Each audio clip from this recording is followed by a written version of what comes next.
días, hermanos. Es un gusto poder volver a compartir con ustedes y juntos aprender y escuchar lo que el Señor tiene para decirnos. Así que antes de compartir los símbolos, me gustaría compartir una breve palabra para reflexionar en lo que el Señor tiene para nosotros. Así que te pido si me puedes acompañar en una oración. Papá Dios, gracias porque sos un Dios increíble, amoroso, Señor, poderoso. Papá, anhelamos que la tierra sea llena de tu gloria, Señor, y gracias porque podemos venir ahora en comunión, todos juntos a adorarte, a glorificar tu nombre, Señor, y a ofrendar de lo que hay en nuestro corazón. Papá, sé propicio a nosotros, hablanos, y que salgamos distintos a como entramos hoy, transformados por tu palabra y por tu amor. Señor, háblanos en esta mañana, en tu nombre, Señor Jesús, amén. Quienes han estado siguiendo los domingos saben que estamos haciendo una serie sobre la carta a los romanos. Es una serie que nos está llevando, caminando, atravesando por distintos pasajes, distintos capítulos de esta carta que tiene hermosas y profundas verdades para tu vida y para la mía. Si recordás un poco, haciendo memoria, Romanos capítulo 1 a capítulo 4, ahí el autor nos relata cómo se llegó la justicia de Dios, cómo fue que se reveló la justicia de Dios para todos los hombres, todos por igual, y cómo todos estamos separados, tenemos pecado que nos aleja de nuestro Dios. Del capítulo 5 al capítulo 8, el autor va a desarrollar ese propósito que tiene Dios de una nueva naturaleza para vos y para mí en Jesús. Vimos capítulos hermosos, si recuerdan los últimos domingos. Y a partir del capítulo 9, el capítulo que vas a ver hoy, al capítulo 11, el autor a los romanos habla sobre cómo son las promesas de Dios y cuál es el rol de Israel.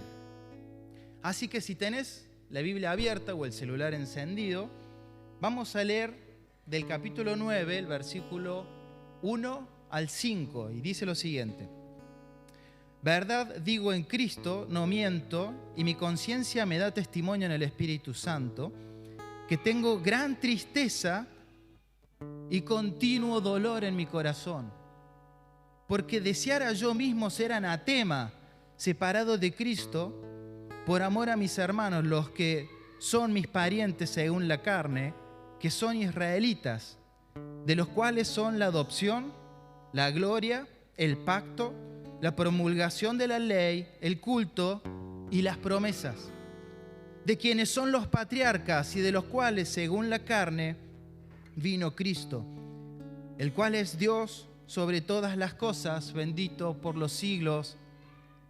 Amén. Y en este pasaje vemos cómo Pablo abre su corazón y lo derrama, diciendo que él estaba pasando, que él tenía una profunda tristeza, un gran dolor. Y frente a eso la pregunta lógica es: ¿qué es, Pablo, lo que te genera ese dolor, esa angustia? Traducen algunas versiones. Y lo vas a encontrar en el versículo 3. Porque desearía yo mismo ser anatema, excomulgado, perder comunión, separado de Cristo por amor a mis hermanos. Y si lo tuviera que parafrasear, decir en otra forma, manteniendo el sentido, sería como que Pablo esté diciendo: yo desearía ser excomulgado, desearía estar separado de Cristo, condenado, tomando su lugar por ustedes, para que ustedes puedan tener comunión con Él y poder tener una esperanza en los cielos.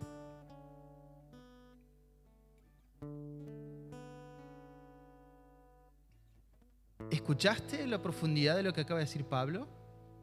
Él está diciendo que el pueblo judío, Israel, está separado de Dios. Él está diciendo, ojalá yo pudiera tomar su lugar. Yo aceptaría una condenación en el infierno si ustedes pudieran creer en Cristo. Pero están separados, son anatema, lejos de Dios. Muy profundo lo que está diciendo Pablo acá. Él, que originalmente era un judío de judíos, con un celo profundo por su pueblo, por su cultura, que había estudiado minuciosamente de los mejores líderes y sacerdotes de aquel momento, él llega a un punto de decir, mi corazón se duele porque ustedes están condenados y separados de Jesús. Frente a esta afirmación se va a levantar una objeción que es, Pablo, si vos estás diciendo que Israel está separada de Cristo, está siendo condenada, entonces esa promesa que hizo Dios a su pueblo, que Israel es su pueblo escogido, que le hizo a los patriarcas y que le reafirmó durante todo el Antiguo Testamento, entonces esa promesa falló. Esa promesa es falsa si vos me decís que Israel está separado de Cristo. Y si la promesa que Dios le hizo a Israel es falsa, entonces ¿qué seguridad tengo yo de las promesas que Dios me hizo a mí? ¿Qué seguridad nos da lo que nos dice Pablo en Romanos capítulo 8, capítulo 7? Si su promesa falló. Y Pablo va a responder inmediatamente y va a decir, de ninguna manera, absolutamente no. La palabra de Dios no falló. Y las explicaciones las voy a dejar acá y lo vamos a ver dentro de unos minutos. Pero quiero volver y llevarte al versículo 2. Que tengo gran tristeza y continuo dolor en mi corazón, continua angustia. Y yo puedo imaginar a Pablo escribiendo esa carta y teniendo muchísimas, realmente muchísimas, situaciones y circunstancias sobre las cuales sentir un profundo dolor. Él para ese momento ya había sentido la traición y el abandono de muchos hermanos de armas. Él tenía un anhelo por extender el evangelio que se veía impedido debido a su reclusión. Pablo tenía dolencias físicas que muchas veces le hacían sentir también pesar. Y por sobre todas las cosas recibía noticias de cómo iba la obra del Señor y muchas veces esas cargas también caían en su corazón. Me conmueve, sin embargo, ver que ese gran dolor que él sentía, esa angustia, era por aquellos que lo habían azotado numerosas veces, era por aquellos que lo habían apedreado, era por aquellos que lo repudiaban, era por aquellos que cada vez que veían o escuchaban su nombre procuraban matarlo. Y él va a abrir su corazón y va a decir, siento un dolor profundo, siento una angustia.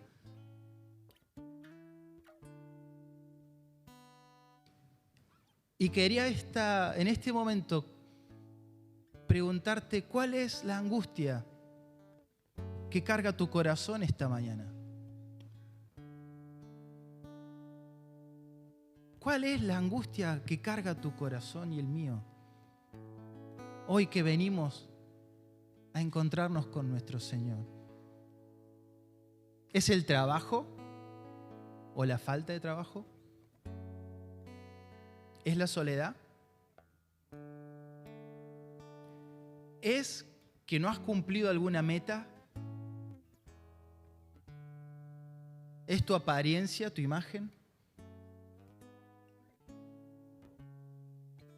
¿Acaso tenemos angustia, vos y yo, porque el nombre de nuestro Dios es constantemente tenido a menos y menospreciado por esta sociedad? Tenemos angustia porque en las iglesias muchas veces se está buscando más el entretenimiento que el escuchar la voz de Dios.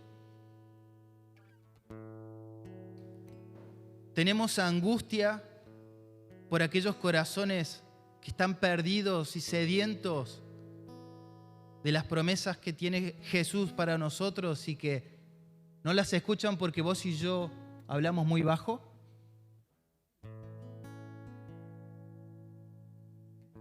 ¿Se angustia tu corazón por los alumnos y las personas que Dios puso a tu cargo?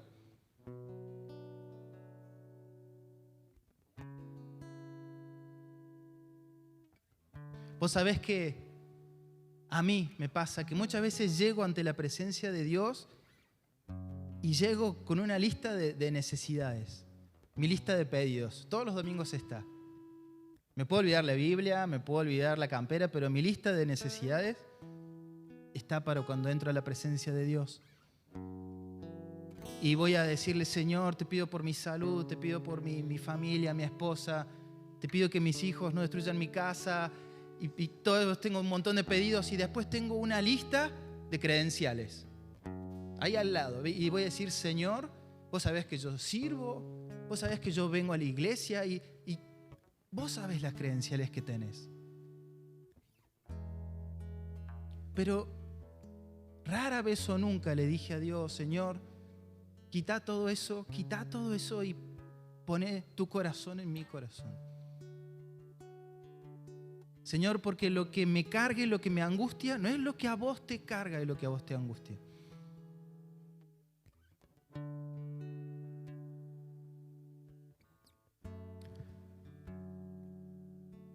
Muchas veces el llamado del Señor empieza en una angustia tan profunda que hace moverse al discípulo en el mismo dolor y misma profundidad del corazón de Dios. Y no es solamente preocupación. La preocupación es que vos posiblemente lo tengas en mente, que lo tengas dentro de tus horarios. Angustia es más que eso. Es un dolor profundo, agudo en tu corazón, que no se va de un día para el otro.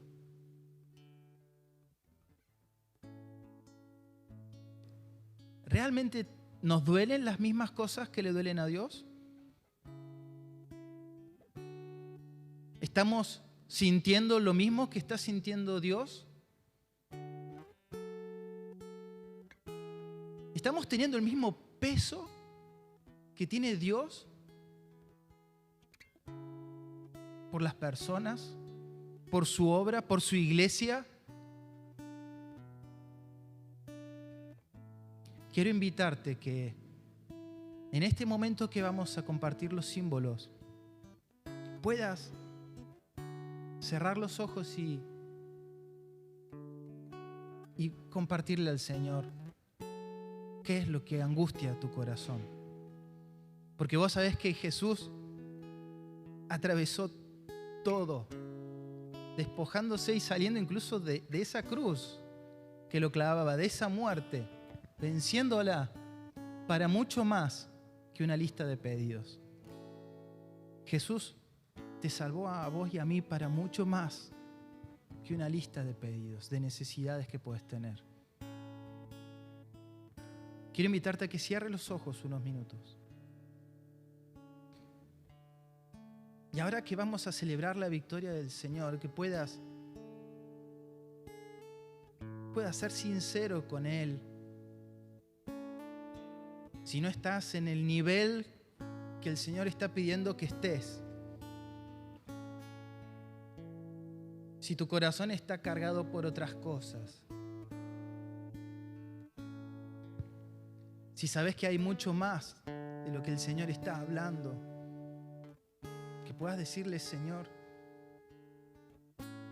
quiero tener el sentir de tu corazón, quiero estar despierto a lo que clama tu voz, quiero estar sensible, Señor, en donde vos dispongas que hay que reconstruir, en donde vos dispongas que hay que levantar murallas. Quiero estar sensible, Señor, a tu propósito.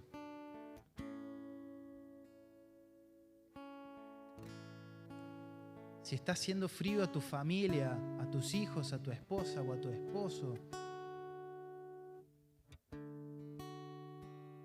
que Dios ponga ese sentir, ese corazón en el nuestro. Señor, venciste a la cruz para tanto más, Señor.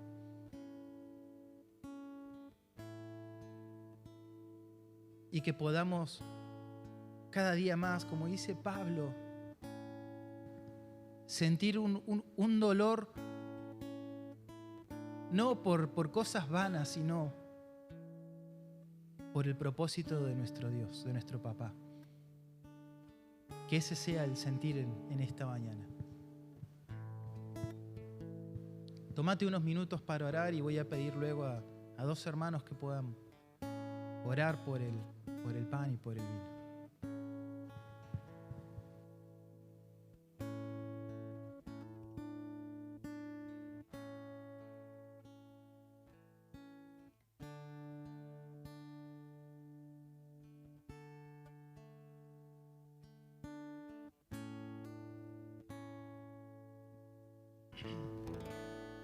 Bien.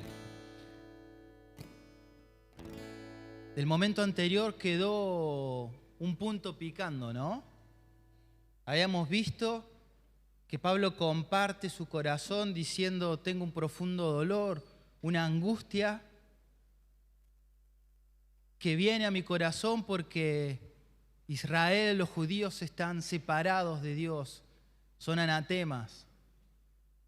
Y se levantaba una objeción frente a eso, cuestionando la solidez de las promesas de Dios, del pacto de Dios, ya que si su pueblo entonces está separado de Dios, ¿qué garantía tenemos nosotros de lo que Dios promete a tu vida y a la mía?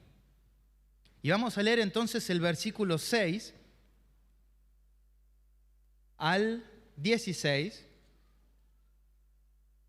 Y te aseguro que se va a poner interesante y espero poder transmitir de la manera más clara y bíblica posible. Y si no, qué bueno que están los ancianos y que está Raúl para que puedas preguntarle si queda alguna duda. Te pido que me acompañes. Versículo 6. No que la palabra de Dios haya fallado. Es decir, Pablo está diciendo, no falló la palabra de Dios. Porque no todos los que descienden de Israel son israelitas. Chan. Ni por ser descendientes de Abraham son todos hijos, sino en Isaac te será llamada descendencia. Esto es, no los que son hijos según la carne son los hijos de Dios, sino que los que son hijos según la promesa son contados como descendientes. Porque la palabra de la promesa es esta: por un tiempo vendré y Sara tendrá un hijo. Y no solo esto, sino cuando Rebeca concibió a uno de Isaac nuestro padre, pues no habían aún nacido, ni habían hecho ni bien ni mal, para que el propósito de Dios, conforme a la elección, permaneciese, no por las obras, sino por el que llama, se le dijo: el mayor servirá al menor. Y como está escrito, a Jacob amé, pero a Esaú aborrecí.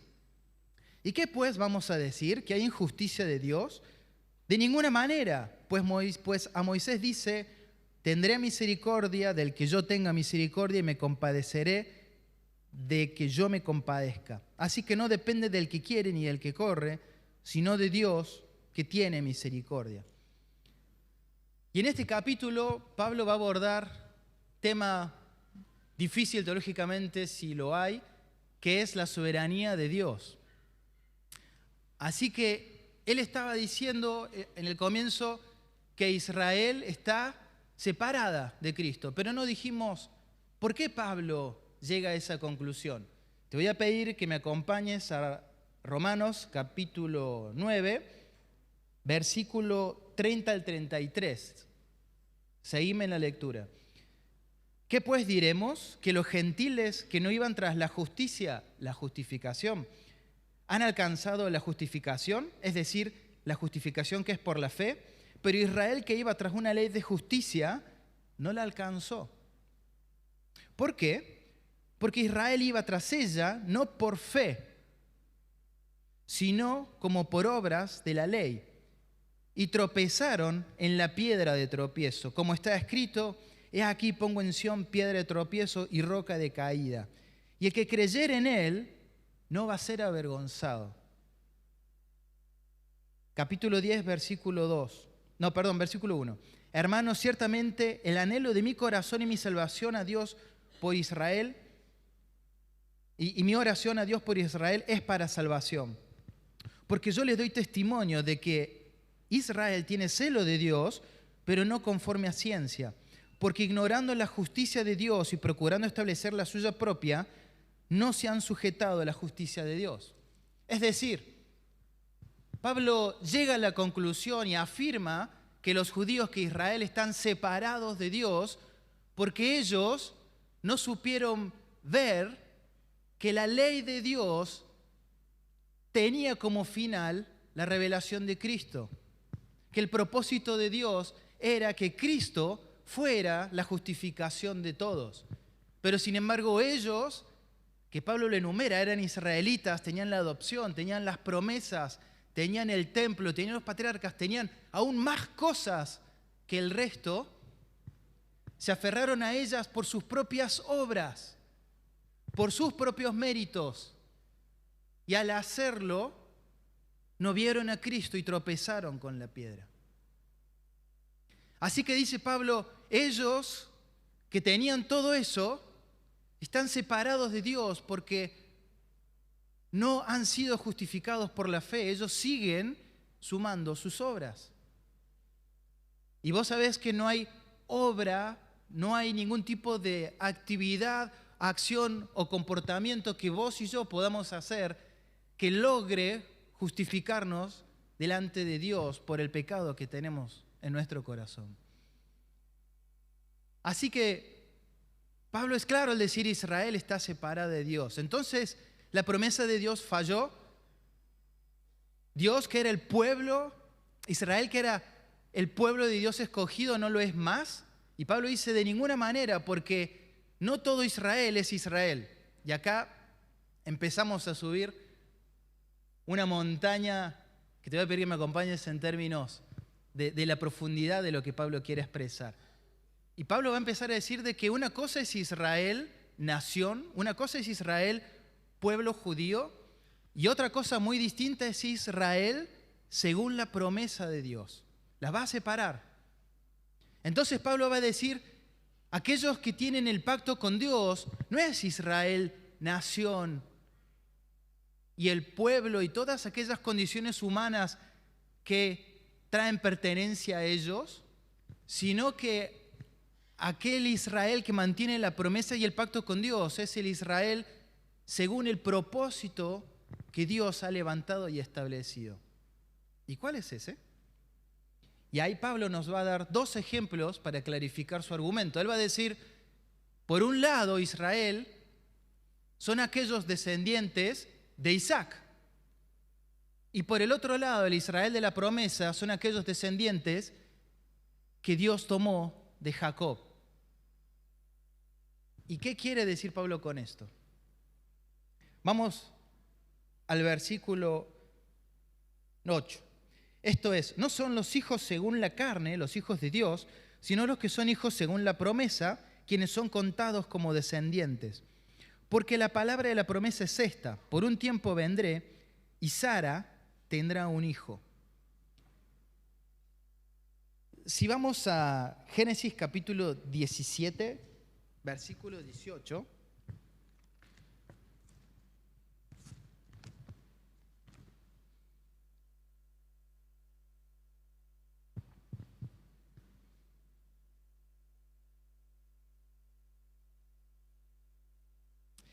Versículo 17 dice, entonces Abraham se postró sobre su rostro y se rió y dijo en su corazón, a hombre de 100 años ha de nacer un hijo, y Sara, ya de 90 años, ha de concebir. Y dijo Abraham a Dios, ojalá Ismael, no Isaac, ojalá Ismael viva delante de vos, delante de ti. Si recordás la historia de Abraham, Dios se aparece, irrumpe en su vida y le da una promesa de que él iba a tener un hijo. Abraham era de mucha edad. El tiempo pasa, sigue pasando y Abraham no tiene un hijo, pero tiene la promesa.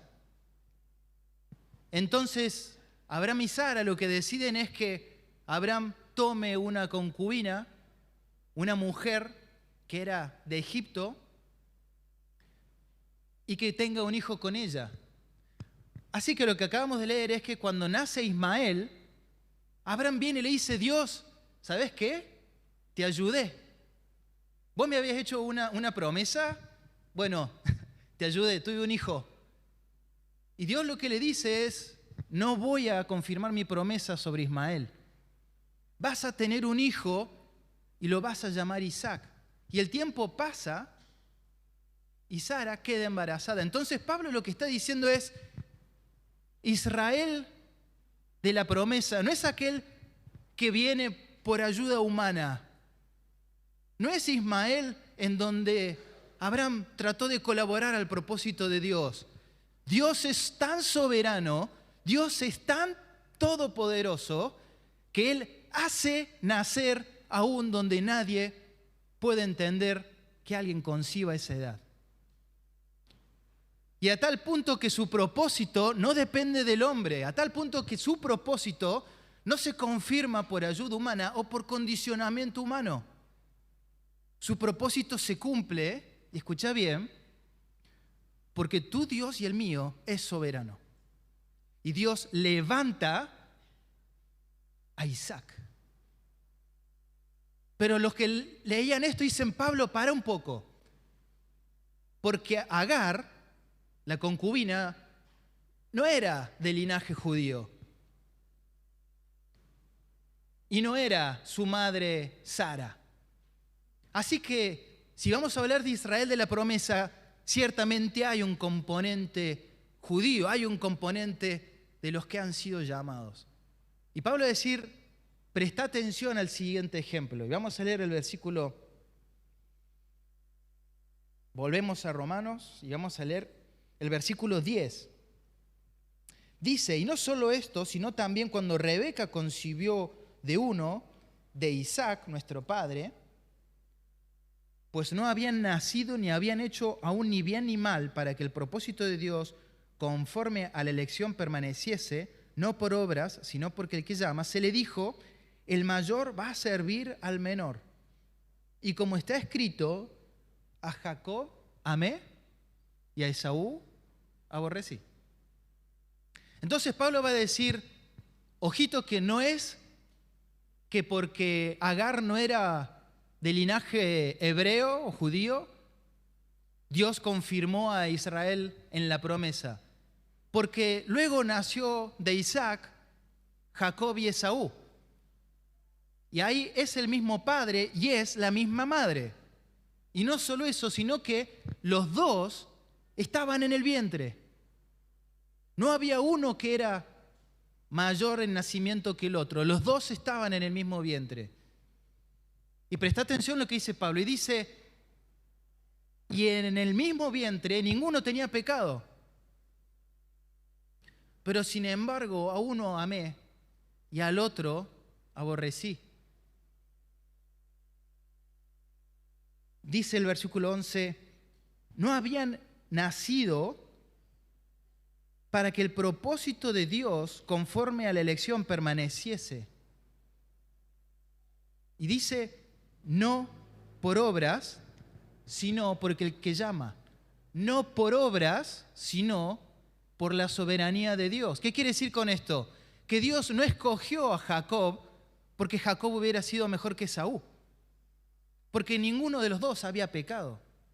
No por obras, no había nada en Esaú o en Jacob que hiciera que Dios lo eligiera. En otras palabras, no hay nada en tu corazón y el mío por el que Dios te llamó y me llamó. Porque la soberanía de Dios no depende de vos y de mí. ¿Entendés por qué las promesas de Dios son tan firmes y tan sólidas como roca? Porque Dios no se condiciona por los hombres. Dios no depende de que tu corazón sea bueno o malo para llamarte. Él es soberano.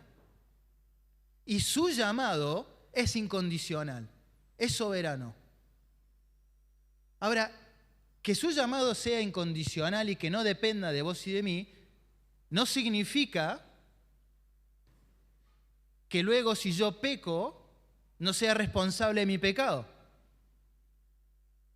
Porque si bien el llamado es incondicional, la responsabilidad del hombre es personal y condicionada a lo que vos y yo hacemos.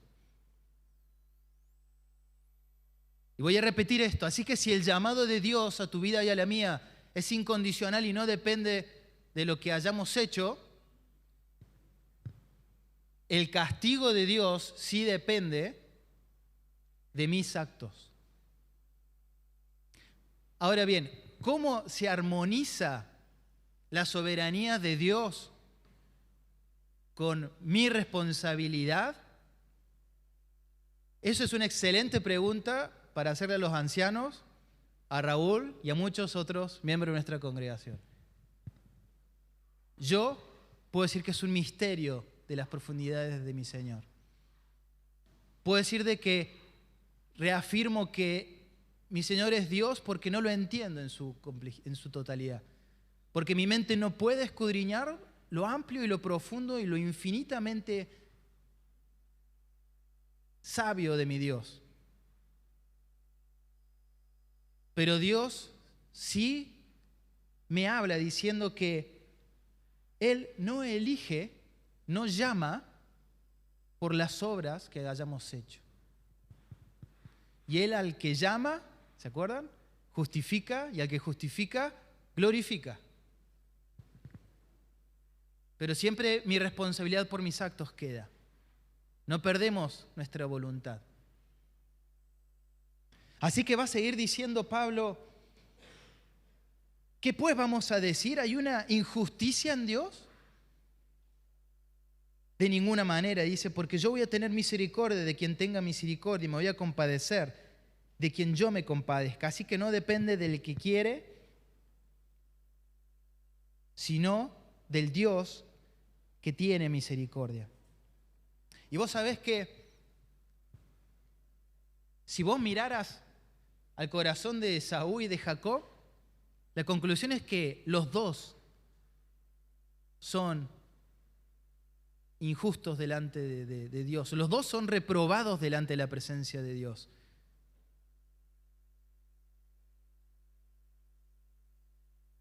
Y eso quiere decir de que Dios,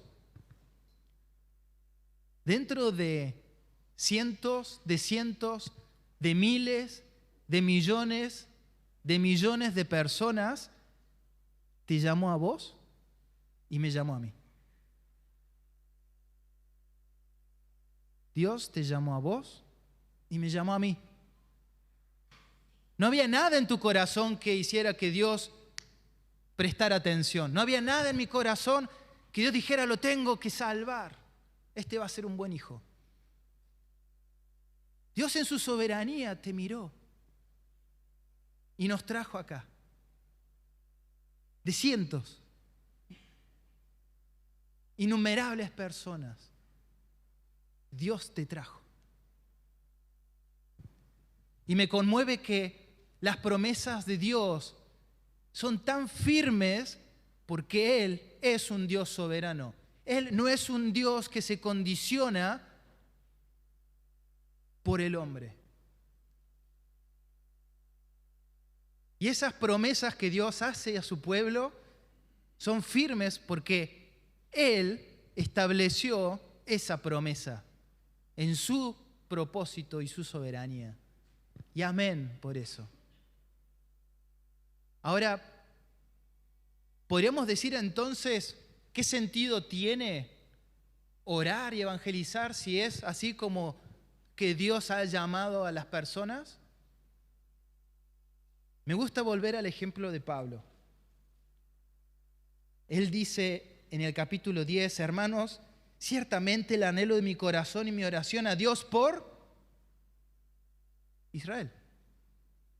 Pero Pablo, ¿no dijiste vos un capítulo atrás que Israel estaba perdido y estaba separado? Hermanos, ciertamente el anhelo de mi corazón y mi oración a Dios es para salvación. Pablo no dejaba de orar por su pueblo.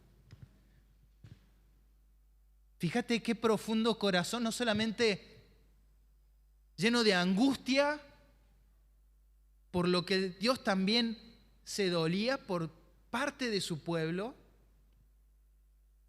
sino que él también oraba, intercedía, creyendo de que Dios, en su soberanía, puede salvar a Israel. Y eso lo vamos a ver en los capítulos de adelante.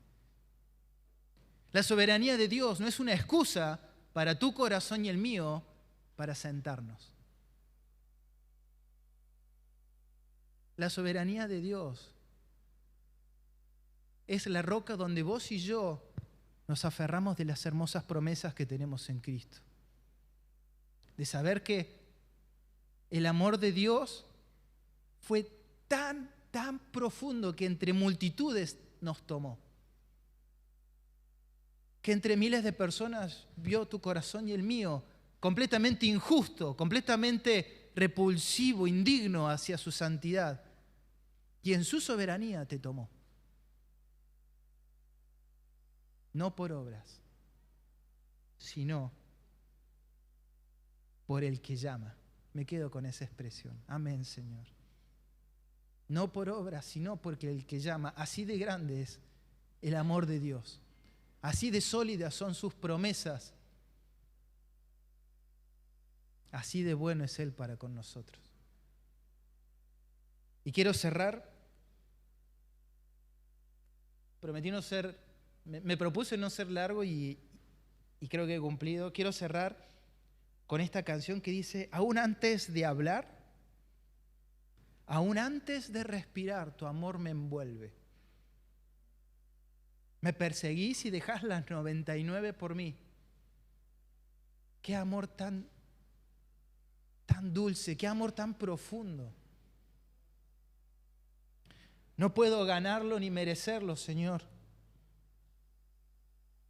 Tu amor me envuelve, tu amor me sostiene. Es un amor sin condiciones. Un amor que no me pidió que hiciera algo primero. Quiero invitarte a que en esta mañana puedas tener una reflexión sobre ese amor soberano y sobre ese amor tan puro y perfecto para vos y para mí. No por obras, sino porque el que llama. Y a ese Dios adoramos.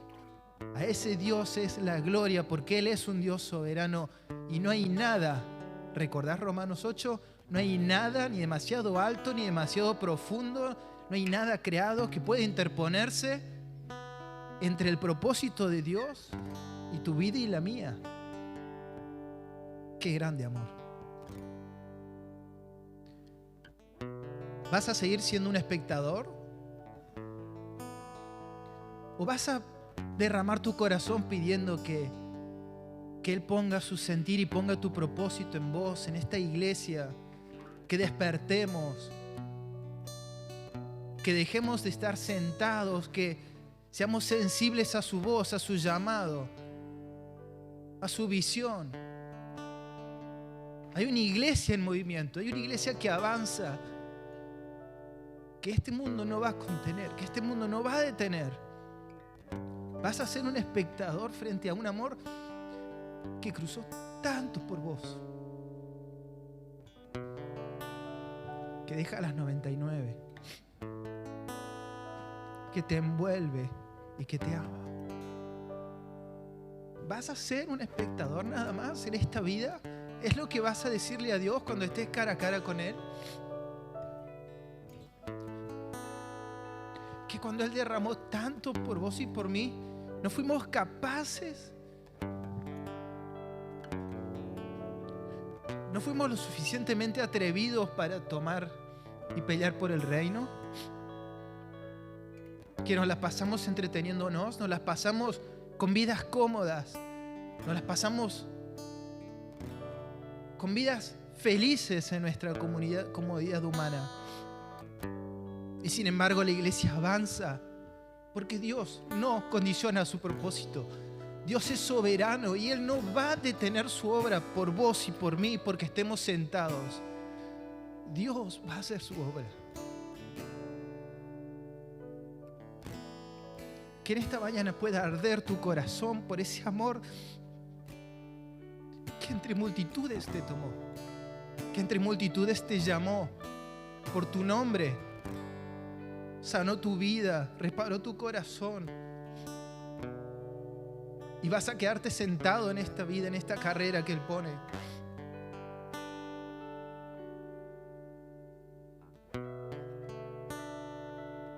Gracias, Señor, porque tus promesas descansan en vos y no en mí. Gracias, Señor, porque tu propósito por sobre todas las cosas es soberano, porque sos un Dios de poder. Quiero invitarte a que te pongas de pie y puedas, cerrando los ojos, en tu intimidad, cantarle al Señor esta canción.